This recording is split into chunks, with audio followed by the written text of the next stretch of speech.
Walang taga-gobyerno ang mapapabilang sa 3 miyembro ng Independent Commission na sisiyasat sa mga flood control project ayon kay Pangulong Bongbong Marcos. Ang mga qualification at magiging kapangyarihan ng mga mapipiling personalidad, alamin sa balitang hatid ni Vicky Morales. Kay Pangulong Bongbong Marcos na nanggaling, sa susunod na linggo ay aanunsyo na kung sino-sino ang magiging miyembro ng independent body na mag-iimbestiga sa mga flood control project. Wala pang formal name, pero yun ang binubuo namin. Independent Commission para imbestigahan. Ito nga ang mga lumalabas na anomalya sa mga flood control project.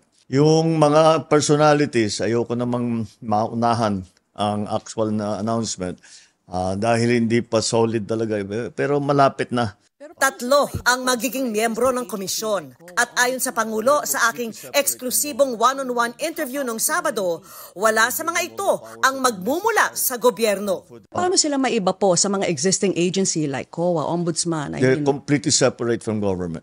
But how powerful will they be? We will give them all the powers that are necessary for them to come to a conclusion, to come to some findings, para meron naman, alam natin kung ano yung nangyari. Hindi man ibinunyag sa ngayon kung sino-sino ang mga ito, nagbigay ng mga clue ang Pangulo.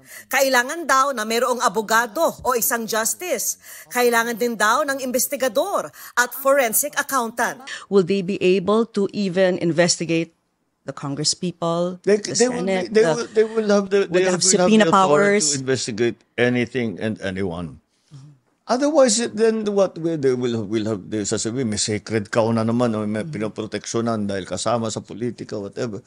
Pagka nangyari yun, wala rin kabuluhan yung kanilang investigasyon. Sabi pa ng Pangulo, maaring hinga ng tulong ng komisyon ang lahat ng ahensya ng gobyerno, halimbawa sa NBI para sa investigasyon o kaya sa COA para sa impormasyon. Wala raw sasantuhin kahit pa kaalyado o kaanak. I said, we're making an omelet. We're going to have to break some eggs. There's just no way around it. Even if they're relatives as well. Well, who's more important? Your friend? Your political supporter? Or every single ordinary Filipino citizen? Who's more important? To me, it's the Filipino citizen. Nobody is more important than Filipinos. Nobody, not one person is more important. Not me, not anybody is more important. Pero sabi rin ng Pangulo, rekomendatory lamang ang kapangyarihan ng komisyon. Pagkatapos daw nilang suriin lahat ng impormasyong nakuha o nabigay sa kanila, magre-rekomenda kung dapat bang kasuhan o hindi ang isang inimbestigahan. Ang kanilang rekomendasyon pwedeng ibigay sa DOJ o kaya sa Ombudsman para sa paghahain ng kaso. Sabi ng Pangulo, naging malaking tulong ang sumbong sa Pangulo website na hindi lang daw reklamo sa mga flood control project ang nakuha. Since we created the website, we have 12,000 plus already reports that are coming in. And these reports, hindi lang flood control projects. Hindi lang. May mga paving, mga road widening, maraming dumadating. Of course, we started talking about only flood control.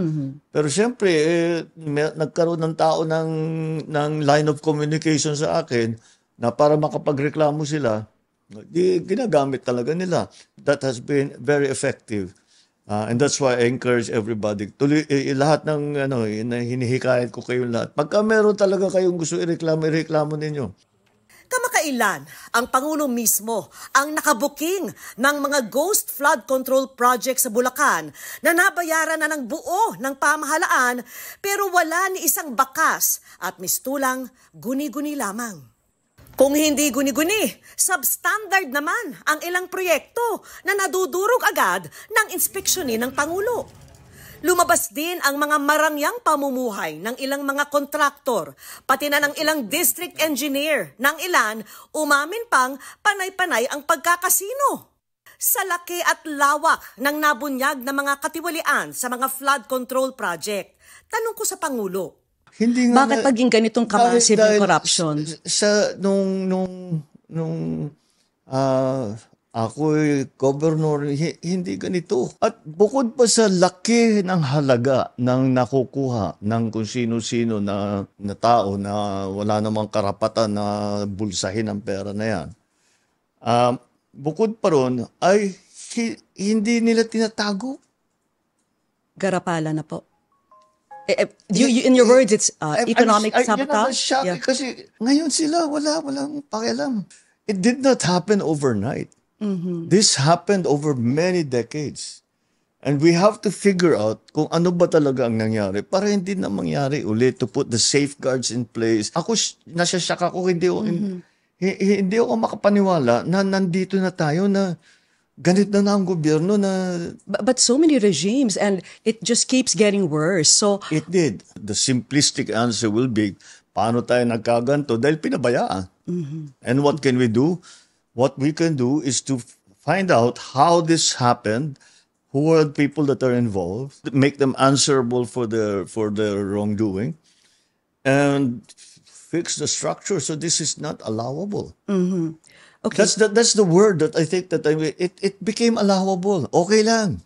Yes. Hindi It was, problema yan. Hindi krimen yan. Sige lang. but to the level na 30% na lang yung naiiwan sa mga proyekto, astounding yun. That's the part that talagang hindi ako makatulog pag iniisip ko.